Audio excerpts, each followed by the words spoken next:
Assalamualaikum warahmatullahi wabarakatuh. Innal hamdalillah nahmaduhu wa nasta'inuhu wa nastaghfiruh wa na'udzu billahi min shururi anfusina wa min sayyiati a'malina. Man yahdihillahu fala mudilla lahu wa man yudlil fala hadiya lahu. أشهد أن لا إله إلا الله وحده لا شريك له وأشهد أن محمدا عبده ورسوله.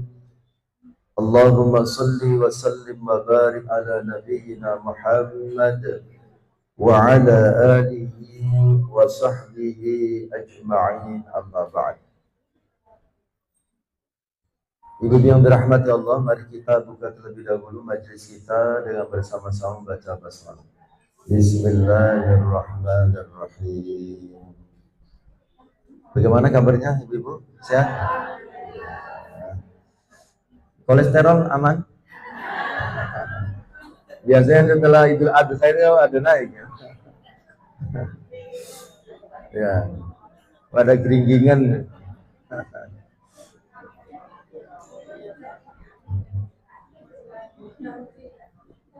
Baik, hari ini kita melanjutkan surah Al-Kahfi. Insya Allah akan membahas ayat 6, 7, 8, 3 ayat. Setelah itu kita nanti tambahan tentang bulan Muharram, ya, tentang bulan Muharram, keutamaan bulan Muharram, terus amalan apa saja yang boleh dan amalan apa saja yang sebaiknya tidak dilakukan, ya, karena dalilnya tidak kuat. Baik, surah Al-Kahfi ayat 6. A'udzubillahi minasyaitonirrajim.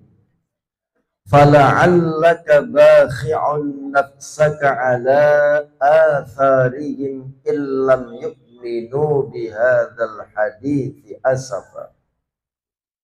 Maka boleh jadi engkau Muhammad akan membinasakan dirimu karena bersedih hati setelah mereka berpaling, ya, jika mereka tidak beriman kepada keterangan ini atau Al-Quran.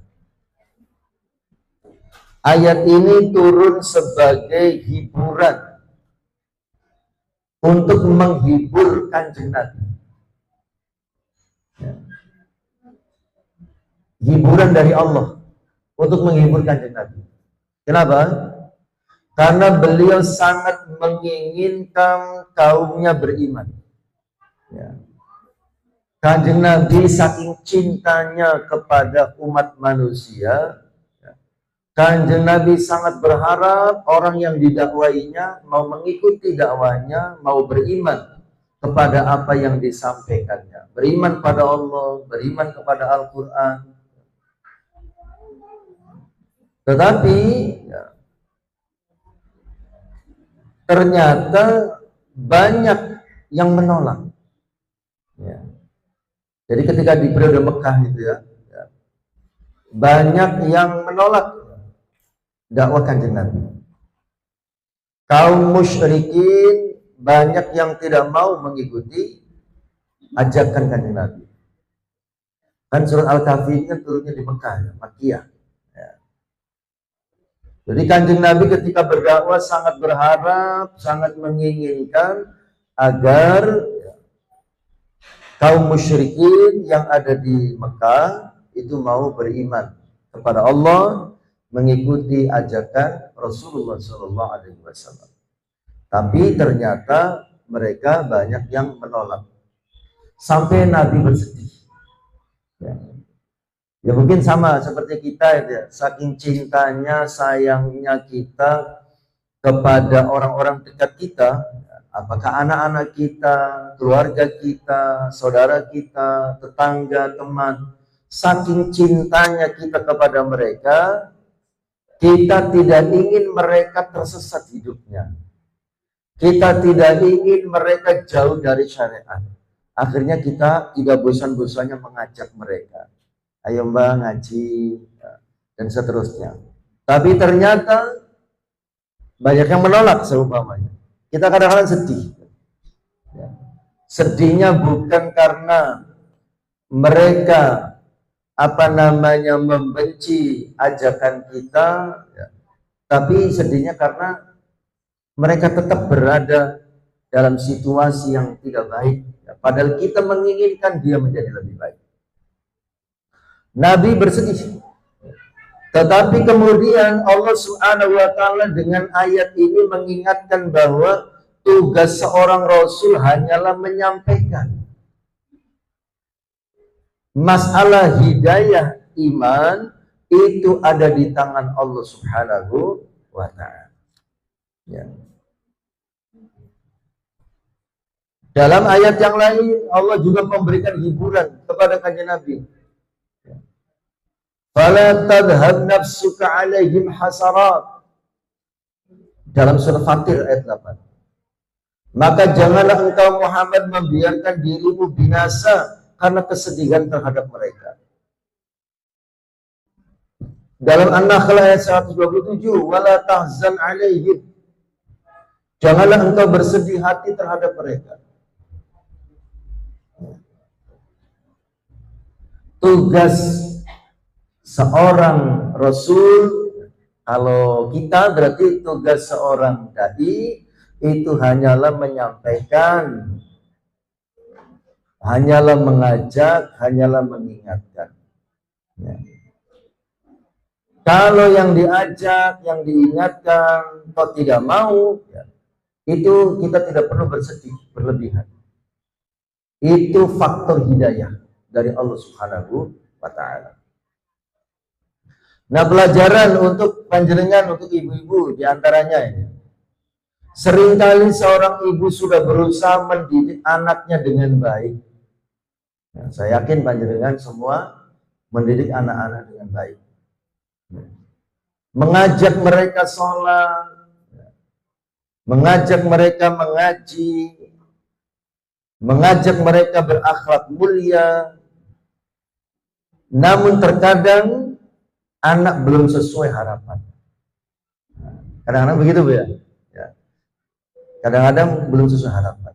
Nah, ayat ini mengajarkan kepada kita bahwa setelah kita berikhtiar melakukan yang terbaik, kemudian hasilnya masih belum sesuai dengan harapan kita, kita tidak boleh larut dalam kesedihan dan putus asa. Ya, jangan. Tugas kita adalah bagaimana mengkondisikan. Ya. Anak-anak kita diajari akhlak yang baik, dicontohkan akhlak yang baik, ya, diajari agama dan seterusnya. Kalau masih belum mau, ya, kita jangan putus asa dan jangan bersedih berlebihan. Yang penting kita sudah melaksanakan tugas, ya, sebagai orang tua. Terutama jangan putus asa, ya. Karena kadang-kadang kan ada orang tua yang putus asa, ya, terhadap anaknya. Ya. Sudah disekolahkan dari kecil sampai dikuliahkan, ya. Lulus kuliah gundang glundung, ya. Pergi bukan pergi kerja, ya, tapi pergi nyangkruk, gitu ya. Pulang-pulang, mah uang, ya. Belum menyenangkan, belum membahagiakan hati. Jangan putus asa, tidak boleh bersedih berlebihan, ya. Terus ikhtiar, terus berdoa, terus berharap, ya, kepada Allah Subhanahu wa Ta'ala. Ya. Karena tugas kita ya menasihati dengan hikmah, memberikan teladan yang baik, mendoakan tanpa lelah, dan yang penting lagi bersabar terhadap prosesnya. Ya, tugas kita sebagai orang tua itu menasihati dengan penuh hikmah, memberi teladan yang baik. Nah, ini memberi teladan yang baik ini penting. Ya. Kita harus mencontohkan, menunjukkan apa yang kita sampaikan kepada anak kita. Mas, baca Quran. Ibunya geruduk scroll HP. Ya. Mas, jamaah. Bapaknya masih pegang remote di depan TV. Ya, jadi memberikan teladan yang baik. Ya. Mendoakan tanpa lelah. Mendoakan tanpa lelah. Pokoknya selama kita masih diberi kesempatan hidup oleh Allah, terus didoakan anak kita. Karena bisa jadi doa kita itu akan dikabulkan oleh Allah ya, nanti pada saat kita sudah tidak ada. Ya. Masih ingat saya dulu pernah bercerita, ada seorang ulama zaman sekarang, masih hidup kalau tidak salah, dari Kuwait. Ya. Itu kalau nggak kena bom dari Iran. Kan berita terbaru kan Kuwait ini lagi dapat serangan lagi. Gara-gara Uncle Sam. Ya. Nah, ada seorang ulama ya, namanya Syekh Fahad Al-Kandari. Seorang hafidh, penghafal Quran. Ini saya ingin cerita bahwa doa itu bisa jadi dikabulkannya nanti ketika kita sudah tidak ada. Maka jangan pernah berputus asa, terus berdoa. Syekh Fahad Al-Kandari bercerita bahwa satu ketika beliau ngimami sholat, lupa dengan bacaan ayat yang sedang dibacanya. Kemudian salah seorang jamaah di barisan depan ada yang membantu mengingatkan bacaan yang terlupa itu. Akhirnya Syekh Fahad Al-Kandari ingat. Selesai sholat, Syekh Fahad Al-Kandari bertanya, tadi siapa yang membantu saya mengingatkan bacaan saya, ayat yang saya baca yang terlupa tadi? Ternyata yang angkat tangan salah seorang jamaah yang sudah sangat sepuh, seorang kakek.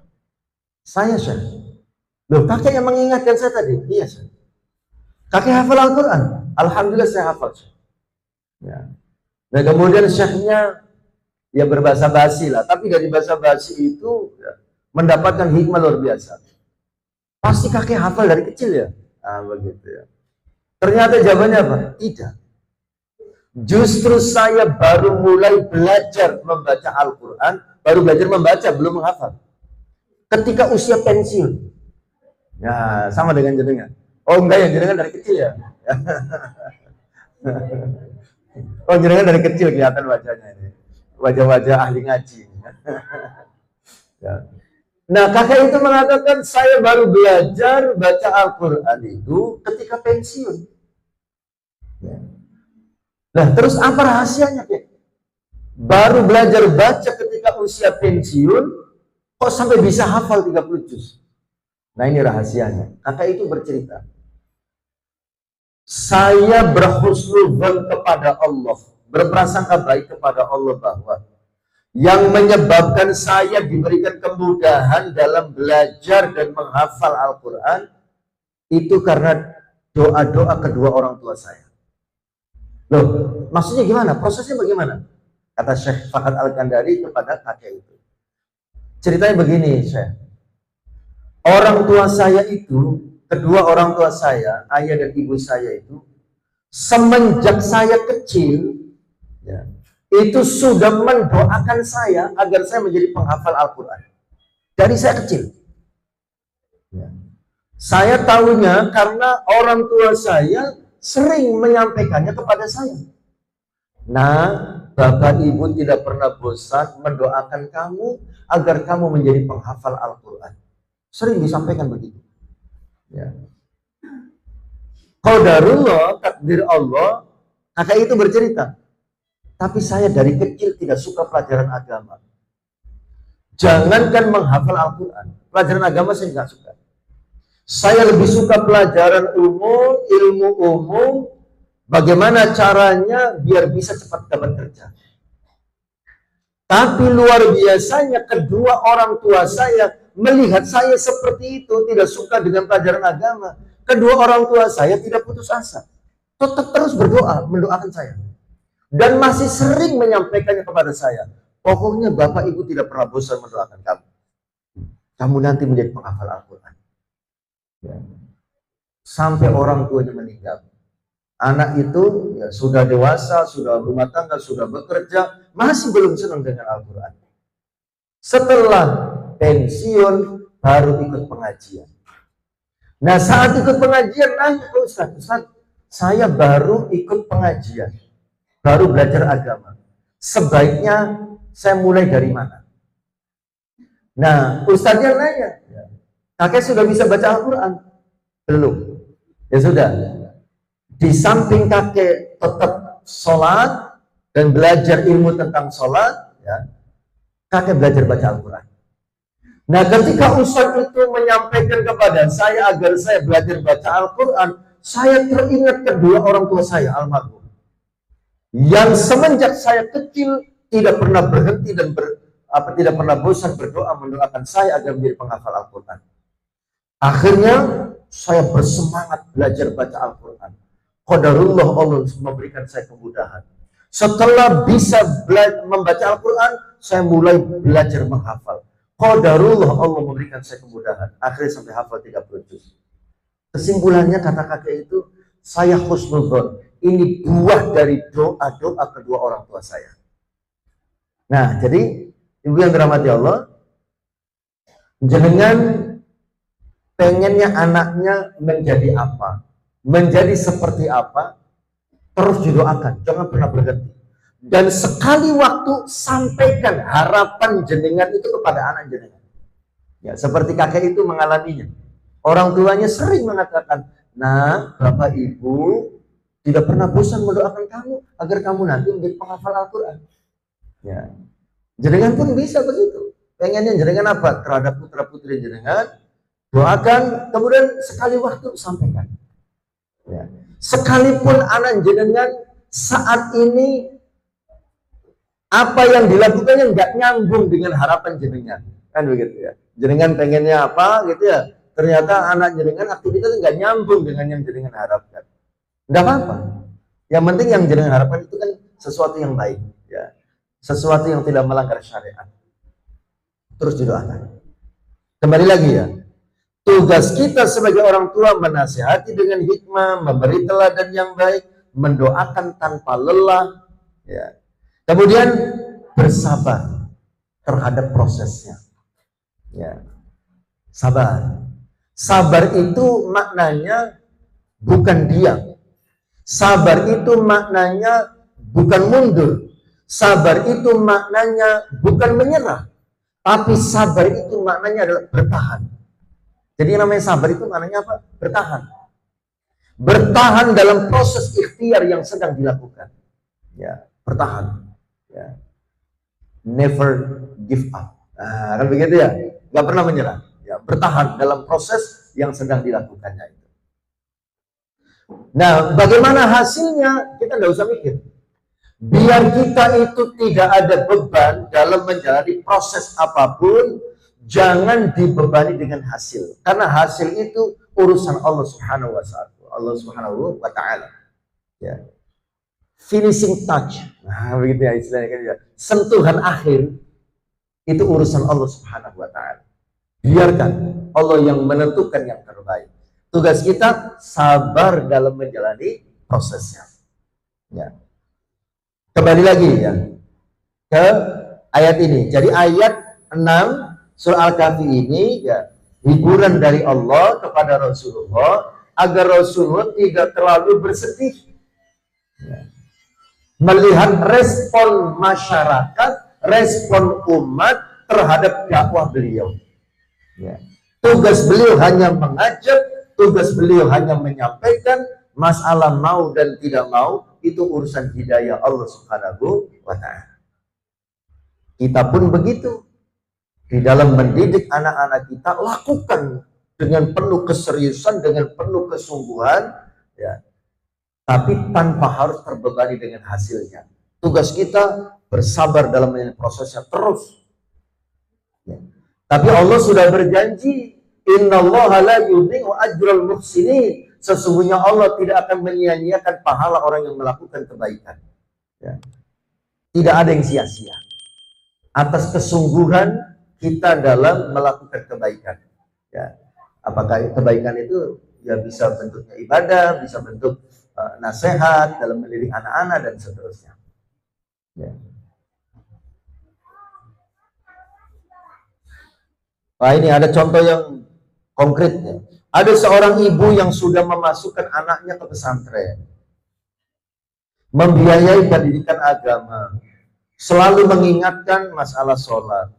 Tapi setelah dewasa, anaknya masih suka lalai. Kan ada yang kadang-kadang gitu ya. Ya. Sang ibu kemudian merasa gagal dan terus menyalahkan dirinya.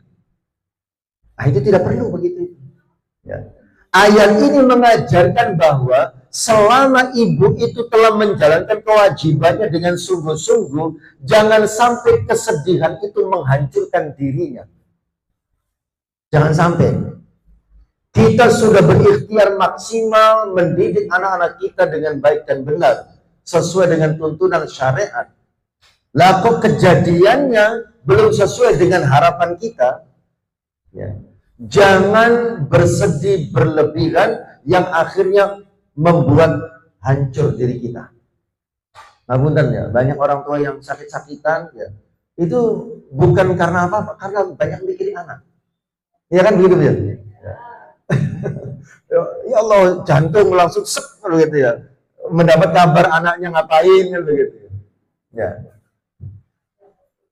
Ya manusiawi. Tetapi ayat ini mengajarkan kepada kita jangan berlebihan.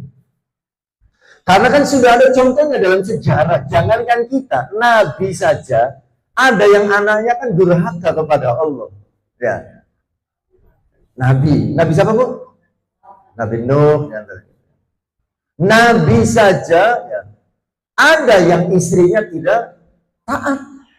Seperti siapa? Nabi Lut kan begitu ya. Jadi artinya tugas kita itu hanya menjalankan perintah Allah Subhanahu wa taala. Perintah untuk menasihati, berdakwah, mendidik, mengajak, tugas kita itu. Lakukan dengan sebaik-baiknya. Lakukan dengan penuh kesungguhan. Kalaupun hasilnya belum sesuai harapan, berserah diri kepada Allah Subhanahu wa taala. Tapi berserah diri, tawakal yang baik itu tawakal yang diungkapkan. Nah, ini pelajaran tentang tawakal. Tawakal itu kan artinya pasrah, kan gitu ya. Banyak orang yang memaknai dan mempraktekkan tawakal atau pasrah itu tanpa melakukan apa-apa. Ya. Pasrah atau tawakal yang baik itu yang diungkapkan kepada Allah Subhanahu wa taala. Disampaikan kepada Allah, bukan diam. Ya. Disampaikan. Seperti mungkin saya pernah memberikan contoh ya. Saya sering menyampaikan contoh ini. Ya. Ini kejadiannya di Kota Kediri. Ada sepasang suami istri, ya. Menikah lama belum diberi keturunan, ya. Sudah ikhtiar segala macam, ikhtiar medis, ya. Ikhtiar tradisional, ya. Alternatif, ya, dan seterusnya sudah semua. Tidak membuahkan hasil, kemudian pasrah. Nah, luar biasanya pasrahnya itu diungkapkan kepada Allah karena orangnya cinta ke saya. Ya. Gimana Ustaz? Kebetulan Ustaz juga ya. Ngajar di salah satu sekolah Islam terkenal di Kota Kediri. Ya. Nah, kemudian gimana Ustaz? Setelah sekian lama kosong kemudian bisa punya keturunan. Saya pasrah Ustaz kepada Allah. Cara pasrahnya gimana? Diungkapkan.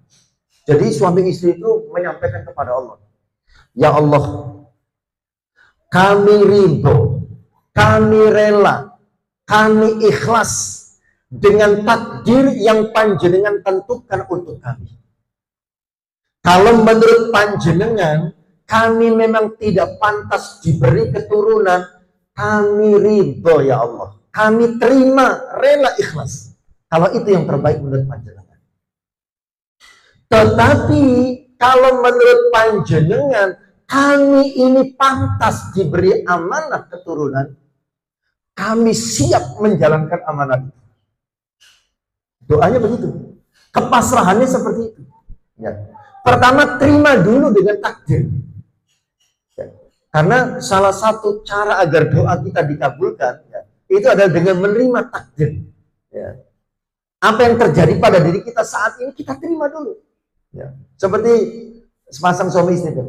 Kami ridho, kami rela, kami ikhlas ya Allah. Kalau ini yang terbaik menurut panjenengan. Kalau kami memang lebih pantas tidak punya keturunan, kami terima ya Allah. Kalau itu yang terbaik menurut panjenengan.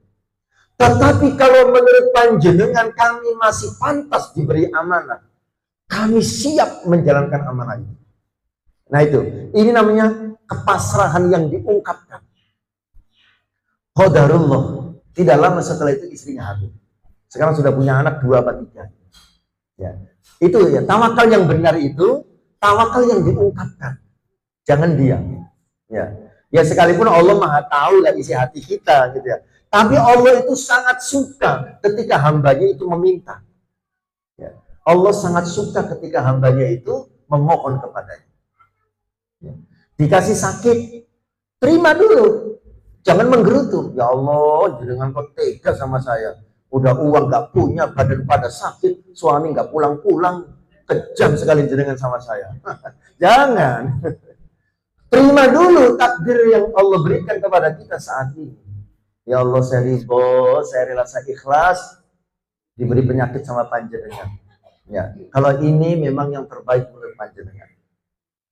Tetapi seandainya sehat itu lebih baik untuk saya, agar saya bisa memperbanyak amal soleh, agar saya bisa berbuat kebaikan sebanyak-banyaknya, ya, maka kami mohon kepadamu ya Allah, sembuhkan saya.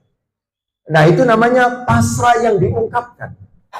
Dikasih sakit, terima, gitu ya. Tidak menggerutu. Ya. Barangkali itu yang terbaik menurut Allah, karena dengan sakit itu kan menggugurkan dosa-dosa. Ya. Jadi ketika kita dikasih sakit itu dosa-dosa kita itu lagi dihapus oleh Allah. Tapi sakit yang menggugurkan dosa-dosa itu kalau orang yang sakitnya nerima. Kalau orang yang sakitnya itu sabar, ya, maka sakitnya menggugurkan dosa-dosa. Baik, kembali lagi. Jadi ayat ini mengajarkan bahwa selama kita menjalankan kewajiban kita dengan sungguh-sungguh, ya, tetapi hasilnya belum sesuai dengan harapan kita, jangan sampai kesedihan kita menghancurkan diri kita. Ya. Sampai nggak doyan mangan, kan begitu ya?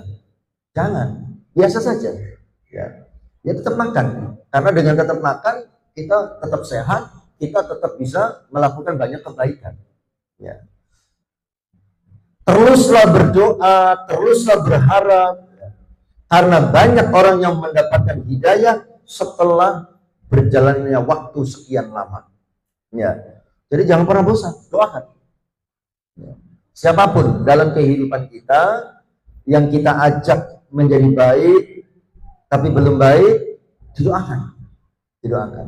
Mau anak kita, pasangan hidup kita, keluarga kita, siapa? Didoakan terus. Ya, didoakan. Karena manusia itu memiliki hati, dan yang mengendalikan hati itu adalah Allah. Jadi kita minta kepada yang mengendalikan hati. Seumpama gitu ya, ada keluarga kita ya, entah pasangan kita, entah anak kita atau siapa, ya, kasar. Seumpama naudzubillah anak kita semuanya kasar sama kita, sering menyakiti hati kita. Ya, kita lapor sama Allah Subhanahu wa Ta'ala. Ya Allah, lembutkanlah hati anak saya. Ya. Jadi apapun ungkapkan. Masih ingat saya pernah mengatakan bahwa di dunia ini kita itu tidak saling memiliki, tapi saling dititipi. Ya, kita ini di dunia hanya saling dititipi. Jadi semua yang ada pada diri kita itu titipan. Pasangan kita titipan, anak-anak kita titipan, harta benda kita titipan, semua titipan. Nah, pada saat ada titipan Allah yang Allah titipkan kepada kita, kalau kita sudah tidak sanggup ya, mengurusnya, lapor sama yang nitip. Jangan lapor sama tetangga. Lapor sama yang nitip Allah. Ya. Jadi lapornya sama Allah.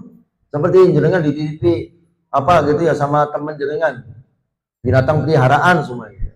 Terus jenengan sudah merasa repot, wah, ingon-ingonnya sampai ini pangel gitu, seumpama gitu ya. Ya, ini tak kembalikan. Ya.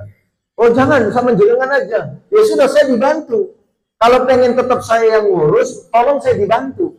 Ini ragatnya wakil gitu ya. Tolong dibantu.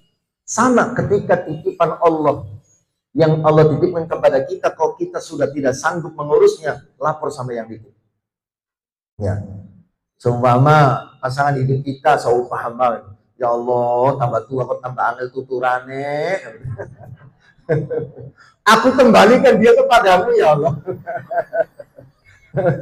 Maksudnya, tolong temani dia ya Allah, dampingi dia ya Allah, bimbing dia ya Allah, agar bisa menjadi lebih baik. Begitu ya. Lapor sama yang nitip. Tambah tua, tambah angel tuturane. Kok hawa, kok emosi, ya kan begitu ya. Lapor sama yang nitip ya. Anak-anak kita pun begitu, kalau nakal, lapor sama yang nitip. Ya Allah, anak saya bernama si A, itu kan titipan panjenengan. Sekarang ini kok bangel urus-urusannya ya Allah. Ya. Saya kembalikan dia sama panjenengan ya Allah. Maksudnya dikembalikan itu ya kita mohon bantuannya. Ya Allah, tolong temani anak saya, dampingi anak saya, bimbing anak saya, biar dia menjadi anak yang soleh sesuai dengan yang panjenengan kehendaki. Nah begitu. Ya. Jadi yang terjadi, yang tidak sesuai harapan kita, jangan membuat kita sedih berlebihan. Itu akan menyakiti diri kita. Biar kita tetap sehat, biasa saja. Apapun yang terjadi, biasa saja. Tinggal kita lapor sama yang punya, lapor sama yang nitip. Ya. Kalau ada masalah dengan titipannya. Baik, kembali ke ayat ini ya. Jadi ayat 6 intinya itu ya. Jadi Allah menghibur Rasulullah supaya jangan bersedih karena masyarakatnya, umatnya banyak yang tidak mengikuti dakwahnya.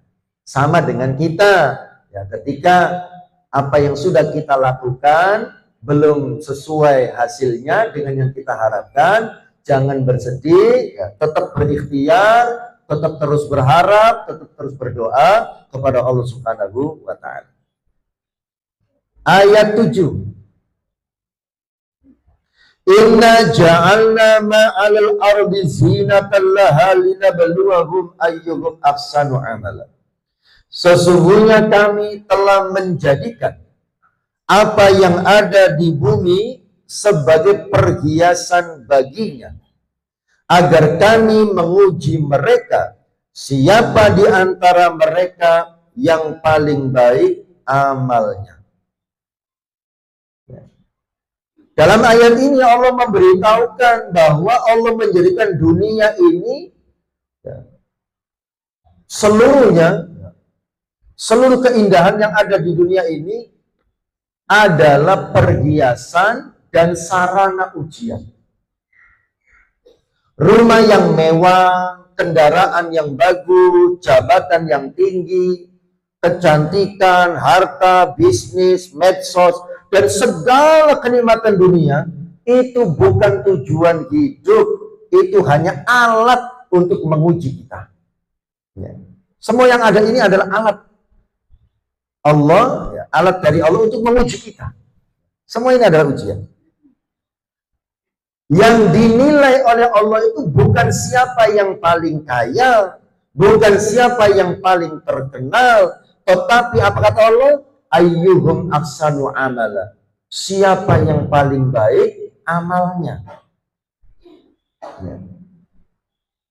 Ini hampir mirip dengan apa namanya? Surah Al-Mulk ayat 2. Ya, Al-Mulk ayat 2.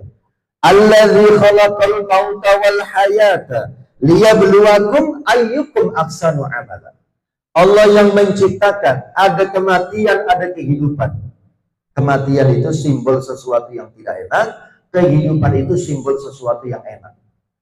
Kenapa Allah menciptakan ada yang sukses, ada yang gagal, ada yang bahagia, ada yang sengsara, ada yang sehat, ada yang sakit, ada yang kaya, ada yang miskin. Kenapa? Liyabluwakum, supaya Allah menguji kalian, ayyukum, siapa di antara kalian ahsanu amala, yang paling baik amalnya. Jadi semua yang ada pada diri kita itu ujian dari Allah. Kita dikasih anak yang bagus-bagus, pinter-pinter, soleh-soleha, itu juga ujian. Ya. Apakah dengan semua nikmat itu membuat kita rendah hati kepada sesama manusia dan tetap taat kepada Allah? Karena kadang-kadang ada orang dikasih kelebihan itu tambah sombong. Oh, telah anak aku itu loh, pinter-pinter, sukses. Nah, gitu ya. Dikasih nikmat, ya, bukannya semakin merendah, tetapi semakin menyombongkan diri. Seharusnya, ya ini takdir Gusti Allah. Saya cuma berikhtiar. Apa sih saya? Saya bukan siapa-siapa. Saya cuma bisa berikhtiar berdoa. Itu semua takdirnya Gusti Allah. Alhamdulillah, Gusti Allah ya, membuat anak-anak saya itu baik dan sukses. Itu takdir Gusti Allah. Saya cuma ikhtiar, saya cuma berdoa. Seharusnya begitu. Ya. Karena semua adalah ujian dari Allah. Apakah semua nikmat itu membuat kita semakin baik amalnya atau semakin buruk? Ya. Itu ujian dari Allah Subhanahu wa taala. Jadi yang dinilai oleh Allah siapa yang paling baik amalnya. Bukan siapa yang paling kaya, siapa yang paling sukses, dan siapa yang miskin, tidak. Nah, yang paling baik amalnya. Apa sih yang dimaksud amal yang paling baik itu? Ahsanu amala, amal yang paling baik itu apa?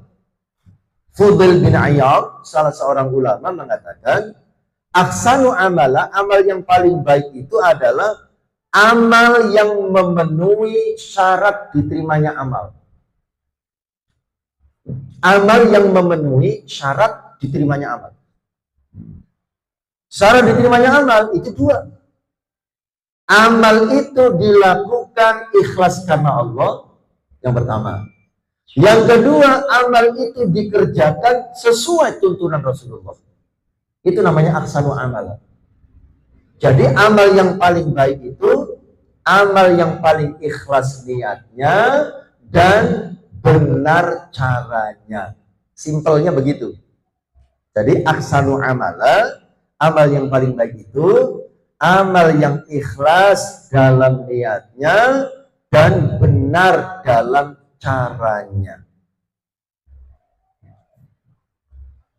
Nah, pelajaran untuk panjenengan, seringkali ibu-ibu melihat kehidupan orang lain di medsos, ya, lalu membuat dia insecure, gitu ya, tidak percaya diri, ya, rendah diri, yang akhirnya membuat dia tidak mensyukuri nikmat yang ada padanya. Ya. Makanya kalau kita suka bermedsos itu harus siapkan hati dan mental. Kalau nggak siap hati dan mental, ya, jangan terlalu sering lihat medsos. Ya, melihat ibu-ibu di medsos gitu ya kelihatan. Karena yang di share itu kan mesti yang bagus-bagus, yang baik-baik. Padahal belum tentu sesuai dengan kenyataan. Kadang-kadang kan begitu ya. Yang dilihat itu lagi jalan-jalan, lagi makan-makan, tampak bahagia, kan gitu ya. Tiba-tiba sebulan berikutnya ada berita bercerai. Gitu ya.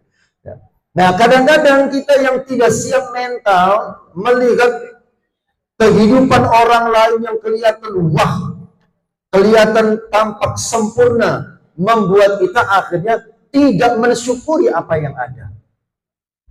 Ya.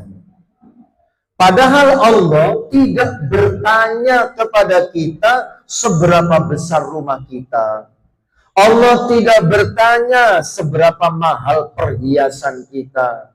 Allah tidak bertanya seberapa banyak followers kita, pengikut kita di medsos. Yang akan Allah tanyakan adalah bagaimana sholat kita, bagaimana kita mendidik anak-anak kita, bagaimana kita bisa mensyukuri nikmat yang Allah berikan. Ya, itu yang akan ditanya. Ya. Jadi semua ini adalah ujian yang Allah berikan kepada kita di dunia ini. Mau ujian itu dalam bentuk nikmat atau dalam bentuk musibah, itu semuanya ujian. Ya. Dan yang paling penting adalah siapa yang paling baik amalnya, bukan siapa yang paling kaya, bukan siapa yang paling miskin dan seterusnya. Contoh kekinian, wah ini contoh yang sama ya seperti yang kita ungkapkan. Di grup WhatsApp atau ketika kita melihat medsos yang lain, kita sering melihat ya, teman-teman kita memamerkan sedang liburan, ya, memamerkan rumah barunya, memamerkan kendaraan barunya, memamerkan pestanya yang meriah. Nah, sebagian orang kemudian merasa iri dan tidak puas dengan kehidupannya sendiri. Ya. Akhirnya membuat dia tidak bersyukur dan banyak mengeluh. Nah, ayat ini mengingatkan bahwa semua yang kita lihat itu adalah perhiasan dunia yang merupakan ujian dari Allah Subhanahu wa taala. Yang menentukan kemuliaan seseorang di sisi Allah bukan banyaknya perhiasan dunia, tapi kualitas ketakwaannya. Nah, itu yang paling penting. Ya. Baik, ayat 7 selesai, ayat 8. Wa inna la ja'iluna ma 'alaiha sa'idan juruzan. Dan sesungguhnya kami benar-benar akan menjadikan apa yang ada di atas muka bumi menjadi tanah rata yang tandus. Tafsirnya, setelah Allah menyebutkan keindahan dunia, Allah mengingatkan bahwa semuanya akan hancur dan sirna. Ya, lewat ayat ini. Jadi sesungguhnya kami benar-benar akan menjadikan apa yang ada di atas muka bumi ini menjadi tanah yang rata yang tandus. Ya, rata dengan tanah dan tandus. Artinya, setelah Allah menyebutkan berbagai macam keindahan dunia, kemudian mengingatkan bahwa semua yang indah itu akan sirna, akan hancur.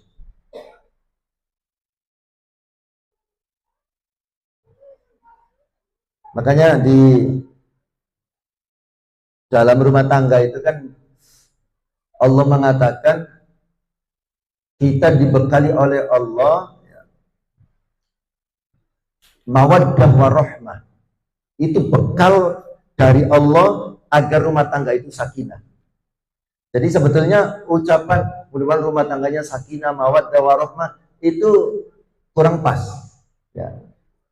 Karena mawaddah warahmah itu modal, bekal yang Allah berikan kepada semua orang supaya rumah tangganya sakinah. Jadi tujuannya itu sakinah, modalnya adalah mawaddah warahmah. Coba lihat, perhatikan di ayatnya. Wa min ayatihi an khalaqalakum min anfusikum azwajan litaskunu ilaiha. Ya, di antara tanda kekuasaan Allah, Allah menciptakan untuk kalian dari jenis kalian pasangan, litaskunu ilaiha, supaya kalian tenang tentram bersamanya. Setelah itu, agar bisa tentram bersamanya dengan pasangannya, wa ja'ala bainakum mawaddatan wa rahmah. Allah telah menjadikan untuk kalian modalnya. Modalnya apa? Mawaddah warahmah. Bedanya mawaddah warahmah itu, mawaddah itu daya tarik yang bersifat fisik. Ya. Kalau rahmah itu daya tarik yang bersifat non fisik. Itu bedanya. Mawaddah warahmah. Wa ja'ala bainakum mawaddatan warahmah. Allah menjadikan untuk kalian di antara kalian ada mawaddah dan rahmah. Semua orang itu punya mawaddah dan punya rahmah. Mawaddah itu daya tarik yang bersifat fisik. Daya tarik yang bersifat fisik itu ya cantik, ganteng, gagah, dan seterusnya. Ya. Itu namanya mawaddah. Makanya agar rumah tangga kita dengan pasangan kita itu sakinah, kedua belah pihak, suami dan istri, harus sama-sama memunculkan mawaddah yang ada pada dirinya, dimunculkan. Daya tariknya yang bersifat fisik dimunculkan untuk pasangannya, bukan untuk orang lain. Jadi dimunculkan. Kemudian di samping memunculkan mawaddah yang ada pada dirinya, juga berusaha menemukan mawaddah yang ada pada pasangannya. Kira-kira yang menarik dari pasangan saya itu apa? Harus dicari, harus digali. Memunculkan yang ada pada dirinya dan menemukan yang ada pada pasangannya. Itu namanya mawaddah. Ya. Nah, kalau rohma itu daya tarik yang bersifat non fisik. Ya. Contohnya kalau laki-laki itu wibawanya, ya. Jadi kan suka laki-laki yang berwibawa, bro. Wih, bawa mobil. Wih, bawa uang. Laki-laki berwibawa ini. Karena wibawanya gitu ya. Nah, itu namanya non fisik ya. Kayak tadi yang bersifat non fisik ya. Kalau wanita ya karena ketaatannya, karena pelayanannya, itu namanya rohmah. Nah, antara mawaddah dan rohmah itu yang harus dipupuk, dijaga betul adalah rohmah. Karena yang namanya mawaddah, daya tarik yang bersifat fisik, itu kalau menurut ayat ini bagian dari keindahan dunia yang nanti akan sirna, ya kan? Ya. Akan habis dimakan usia. Ya. Tapi kalau rohmah itu bisa sampai akhir hidup, itu masih akan tetap ada. Makanya coba jenengan mungkin pernah lihat ya di medsos ada foto atau video dua orang kakek nenek masih bergandengan, itu udah sepuh-sepuh masih gandengan gitu ya. Itu artinya apa? Mereka bisa memupuk rohmah. Karena mawaddah itu sunnatullahnya akan lapuk dimakan usia. Secantik apapun pasti akan keriput, ya, begitu ya.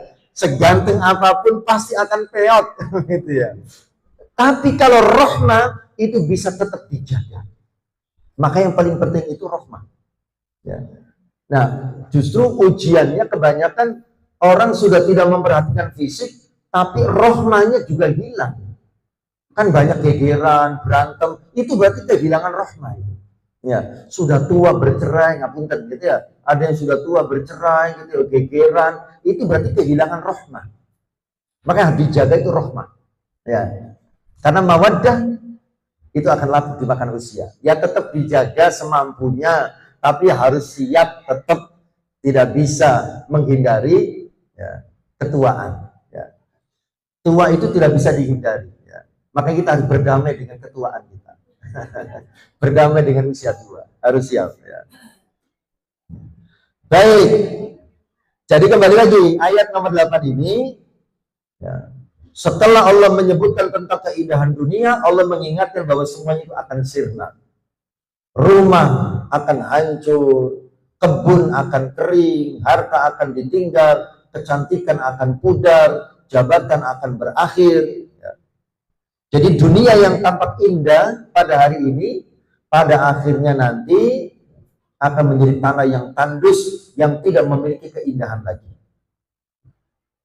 Jadi pelajarannya untuk panjenengan, ayat ini mengajarkan agar hati tidak terlalu bergantung pada dunia. Pelajarannya, hati ya, jangan terlalu bergantung pada dunia. Kita boleh memiliki harta, boleh memiliki rumah, mobil, usaha, tapi jangan sampai hati terpaut kepada dunia hingga melupakan akhirat. Ya.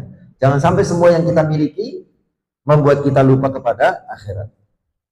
Karena orang yang cerdas itu bukan yang paling banyak mengumpulkan dunia, tetapi orang yang cerdas adalah yang paling banyak mempersiapkan bekal untuk akhirat. Al-kayyisu mandana nafsahu wa amila lima ba'dal maut.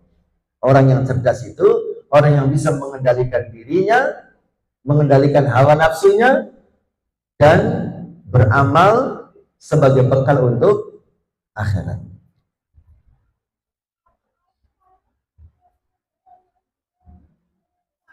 Contoh kekinian di antara di sini disebutkan, kita sering menyaksikan seseorang yang sangat kaya tiba-tiba terkena musibah, usahanya bangkrut, ya, meninggal tidak membawa 1 rupiah pun dari hartanya. Sebaliknya ada orang yang sederhana hidupnya tapi rajin sholat, rajin ngaji, rajin sedekah, perhatian dalam pendidikan anak-anaknya sehingga menjadi anak yang soleh-solehah. Ketika meninggal, pahala amalnya terus mengalir. Nah itu. Jadi yang paling penting adalah itu. Ya.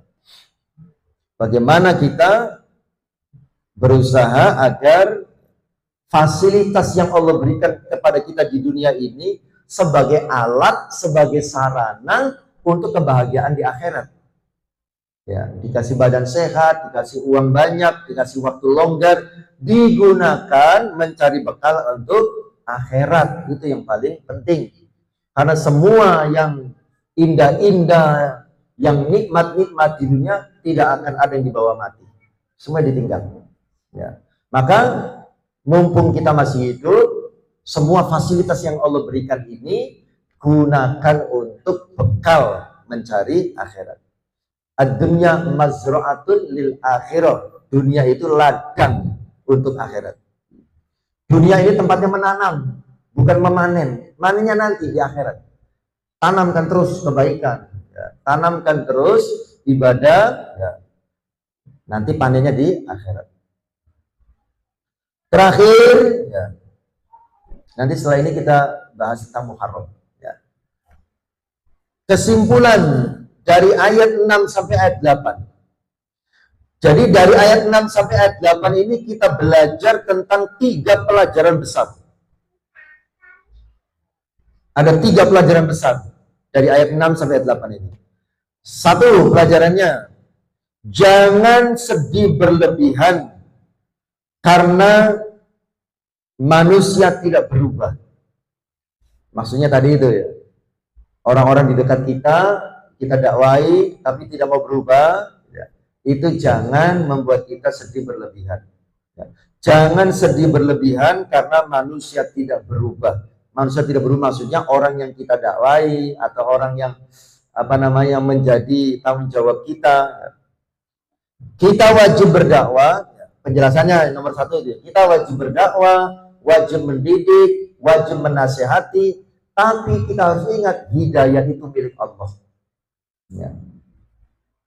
Kan Kanjeng Nabi saja pernah diingatkan oleh Allah. Innaka la tahdi man ahbabta walakinallaha yahdi man yasha. Kamu tidak bisa memberi hidayah kepada orang yang kamu kehendaki, tetapi Allah lah. Kamu tidak bisa memberikan hidayah kepada orang yang kamu cintai, tapi Allah lah yang memberikan hidayah kepada siapa yang dikehendaki. Ya. Innaka la tahdi man ahbabta. Itu Kanjeng Nabi ditegur. Ketika beliau ya, sangat berharap dan menginginkan agar pamannya yang bernama Abu Thalib meninggal dalam keadaan beriman. Ditegur, kamu nggak bisa memberikan hidayah kepada orang yang kamu cintai. Yang bisa memberikan hidayah adalah Allah Subhanahu wa Ta'ala. Baik, itu yang pertama ya pelajarannya. Pelajaran yang kedua, dunia hanyalah ujian. Harta, anak, kecantikan, jabatan, dan berbagai kenikmatan yang lainnya itu hanyalah sarana untuk menguji siapa yang paling baik amalnya. Jadi dunia hanyalah ujian. Semuanya ya, harta, anak, kecantikan, jabatan, dan berbagai nikmat yang lainnya itu sarana untuk menguji siapa yang paling baik amalnya. Dikasih mobil itu ujian. Apakah dengan mobil itu dia semakin taat atau digunakan untuk maksiat? Kasih HP canggih itu ujian. Apakah dengan HP canggih digunakan untuk melihat ilmu pengetahuan, video-video kajian, atau melihat yang tidak dibenarkan oleh syariat? Yang nomor 3, semua keindahan dunia akan sirna. Pelajaran yang bisa kita petik dari ayat ini, semua keindahan dunia akan sirna. Oleh karena itu, jadikan dunia itu hanya di tangan, jangan di hati. Gunakan nikmat dunia sebagai jalan menuju akhirat. Ya. Kalau dunia itu cuma di tangan, nyah-nyoh. Gitu ya. Kalau dunia itu di hati, gitu ya. Keluar 1000 pun akan terus dipikiri, ya. Karena dunia itu di hati. Ya.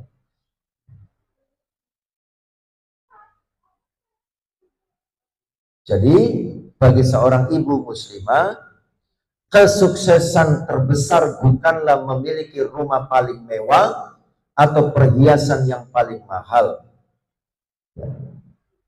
Tetapi kesuksesannya adalah ketika ia meninggal dalam keadaan beriman dan meninggalkan anak-anak yang soleh yang terus mendoakannya.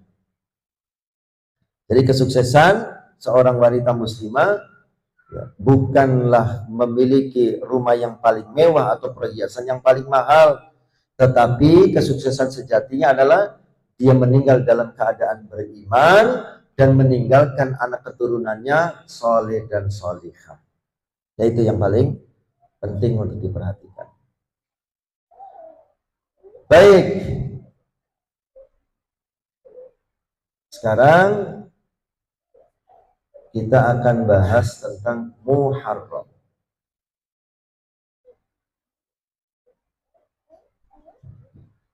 Nah, saya minum dulu, Bu. Bismillah.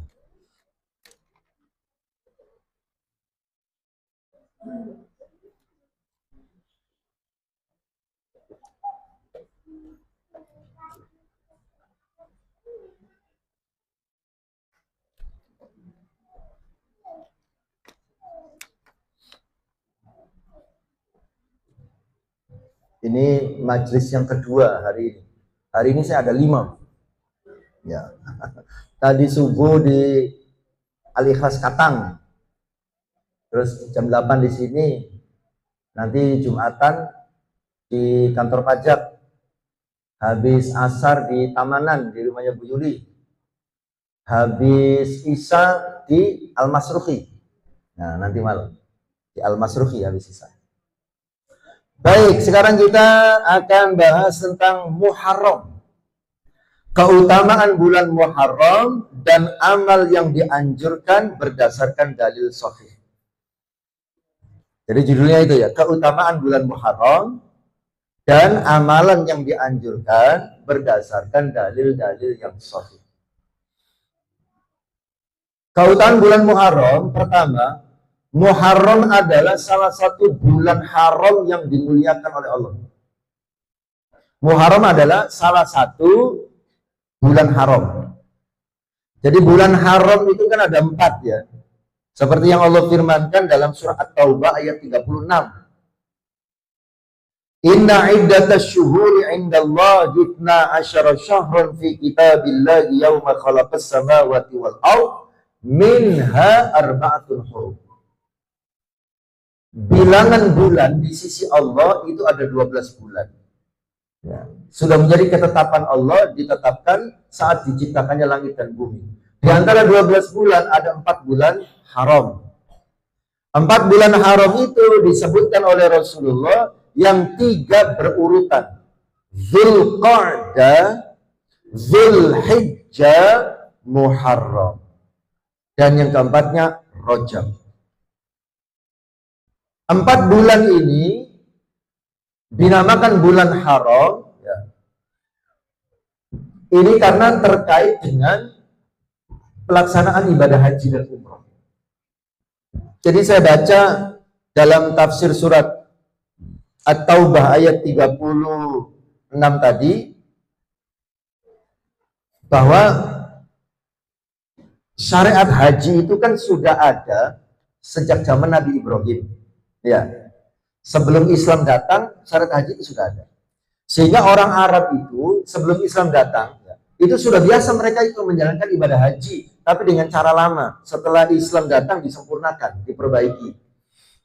Nah, dari dulu yang namanya ibadah haji itu di bulan Dzulhijjah, bulan besar. Tetapi karena orang Arab itu rumahnya tidak semuanya di Mekah, gitu ya. Ada yang di Jordan, di Syria, di Yaman, di mana-mana, ya. Maka untuk menuju Mekah itu kan butuh waktu untuk perjalanannya. Nah, sementara orang Arab itu kan hobinya dari dulu suka berperang. Kadang-kadang saling menjegal, membegal, merampok ketika ada kafilah dagang. Nah, tetapi di dalam 4 bulan ini ada kesepakatan tidak tertulis di kalangan masyarakat Arab, di dalam 4 bulan ini tidak boleh saling mengganggu. Tidak ada peperangan, tidak boleh saling menyakiti. Ya. Kenapa? Karena kemuliaan bulan ini. Nah, hajinya itu kan di Mekah, rumahnya di Syria sebenarnya. Itu kan butuh waktu perjalanan. Maka 1 bulan sebelum Dzulhijjah itu kan perjalanan menuju Mekah. Tidak ada peperangan. Makanya dari bulan Dzulqa'dah itu tidak ada peperangan. Ibadah haji di bulan Dzulhijjah, setelah itu pulang kembali ke negaranya. Itu kan butuh waktu lagi perjalanannya. Maka bulan Muharram juga tidak ada peperangan. Tidak boleh saling mengganggu. Ya. Nah, kemudian 5 bulan atau 6 bulan setelahnya balik lagi ke Mekah untuk umroh, yaitu di bulan Rajab. Nah, itu ya. Jadi tidak ada peperangan, tidak boleh saling menyakiti karena ini terkait dengan ibadah haji dan umroh. Nah, kemudian bagi kita, ya, bulan haram itu maknanya adalah bulan yang mulia. Karena kemuliaan bulan ini dalam ayat selanjutnya kan Allah mengatakan, "Fala tadlimu fihinna anfusakum." Kalian jangan mendolimi diri kalian di dalam bulan-bulan itu. Artinya jangan saling menyakiti, termasuk juga jangan berbuat dosa dan maksiat. Karena perbuatan dosa dan maksiat yang dilakukan di dalam 4 bulan ini, salah satunya bulan Muharram, itu dosanya akan dilipat gandakan, ya, menjadi lebih besar. Berbuat dosa di selain 4 bulan ini tidak boleh, tapi dosanya cuma 1. Tapi kalau dilakukan di 4 bulan ini, dosanya menjadi lebih besar. Begitu pula sebaliknya, karena kemuliaan 4 bulan ini, maka amal soleh yang dikerjakan di dalamnya juga pahalanya menjadi lebih besar, ya, menjadi lebih banyak. Makanya umat Islam dianjurkan memperbanyak amal soleh di dalam 4 bulan ini. Kembali lagi, jadi kemuliaan bulan Muharram apa? Pertama, ya, karena bulan Muharram termasuk dari 4 bulan haram. Yang kedua, kemuliaan bulan Muharram itu disebutkan dalam hadis riwayat Imam Muslim. Muharram adalah bulan yang disandarkan kepada Allah. Bulan yang disandarkan kepada Allah. Dalam hadis disebutkan, afdolus siyami, puasa yang paling utama, ba'da Ramadan, setelah puasa di bulan Ramadan, syahrullah, puasa di bulannya Allah, al-Muharram, yaitu bulan Muharram. Rasul menyebutnya begitu, syahrullah al-Muharram. Jadi kalau ada benda kemudian disandarkan kepada lafal Allah, menunjukkan benda itu istimewa. Baitun, rumah, seluruh rumah ini namanya baitun. Ketika ada rumah yang disandarkan kepada Allah, baitullah, rumahnya Allah, itu berarti rumah yang mulia. Saifun, pedang, semua pedang itu saifun. Ketika dinisbatkan, disandarkan kepada Allah, saifullah, pedangnya Allah, maka itu menunjukkan kemuliaan.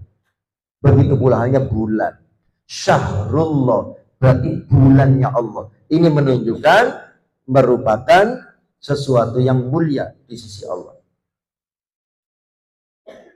Nah, sekarang amalannya apa yang dianjurkan? Pertama dan utama adalah memperbanyak puasa sunnah. Di bulan Muharram perbanyak puasa sunnah. Misalnya Senin Kemis, Ayamul Bid, ya, puasa Daud, atau ya, minimal puasa tanggal 10. Ya, 10 Suro, 10 Muharram, atau dikenal dengan hari Asyura.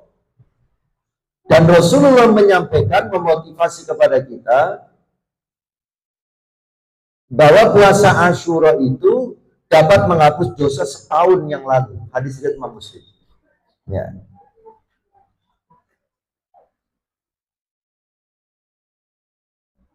Nah, tetapi kalau bisa jangan hanya tanggal 10. Kalau bisa dengan tanggal 9, 9, 10, atau dengan tanggal 11, 10, 11. atau 3 hari 9, 10, 11. Ya. Kenapa? Dari mana dalilnya? Ya. Rasulullah Shallallahu Alaihi Wasallam bersabda dalam hadis Imam Muslim, la in baqitu ila qabilin la asumu minat tasya. Kalau tahun depan saya masih hidup, saya akan puasa tanggal 9-nya. Tapi sampai tahun depan Rasulullah belum sampai masuk Muharram, meninggal. Ya.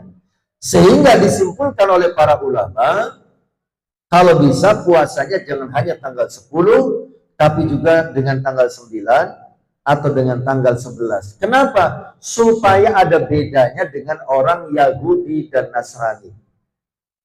Karena orang-orang Yahudi, orang-orang Nasrani, ya, kalau yang masih mengikuti ajaran yang benar, mereka berpuasa di 10 surah itu. Karena di 10 surah itu, 10 Muharram itu bertepatan dengan diselamatkannya Nabi Musa dari kejaran Fir'aun. Ya. Jadi itu terjadi 10 surah. Nah, sebagai rasa syukur Nabi Musa berpuasa. Ya. Akhirnya umatnya juga pada berpuasa. Nah, kata Rasulullah, supaya kita berbeda dengan mereka, maka puasa sehari sebelumnya atau sehari setelahnya. 2 hari. Atau bisa juga 3 hari. Ya. Itu yang paling dianjurkan di bulan Muharram. Kemudian berikutnya, memperbanyak amal soleh, semua amal soleh. Memperbanyak sholat sunnah, memperbanyak baca Al-Quran, memperbanyak berzikir, memperbanyak bersedekah, memperbanyak silaturahim, dan jangan lupa tetap menuntut ilmu, tetap berdakwah, dan jangan lupa juga banyak-banyak bertaubat dan beristighfar.